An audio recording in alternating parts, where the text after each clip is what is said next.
Hello everyone and welcome back to my YouTube channel with another informative and useful video.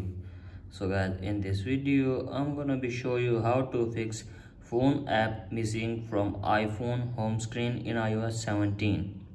So guys, if you are facing this problem and you don't know that how can you fix this problem, so guys, in this video I will show you how to fix this problem. So let's start our video without wasting any time. So guys, if you are facing this problem, then you have to just simply open settings. Now from here guys, you have to just simply scroll it below and tap on screen time. Now from here guys, scroll it below, then here tap on content and privacy restriction, and you have to make sure that content and privacy restriction toggle will be turned off. If it is turned on, then simply turn it off, and after that go back to your home screen and check if the problem is fixed or not. If the problem is still there guys, then you have to just simply restart your device for one time. Sometimes a simple restart can resolve many issues.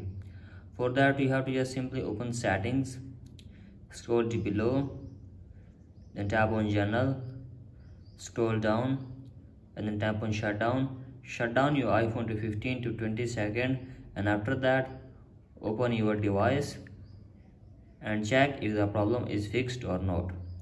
And if the problem is still there guys, then the last solution is simply reset home screen layout. For that you have to just simply open settings again, and after that scroll it below, then tap on general, scroll it below, then here you can see transfer or reset iPhone. Tap on it, tap on reset, and from here reset home screen layout for one time, and hopefully your problem will be fixed. So that's it for today guys. Hope this video helps you. If you like the video, please subscribe to my YouTube channel as well. Thank you.